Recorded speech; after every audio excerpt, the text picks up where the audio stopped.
They put oil. This. Yeah, kapra.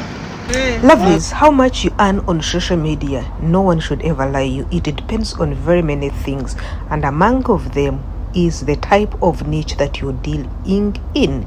Guys, please, I want you to forget about views. Views, they don't make you earn. Followers and subscribers don't make you earn. It's a requirement for you to be on monetization threshold. So if you are there chasing for views, money is going to run away from you. One of them is your niche. What type of niche do you have?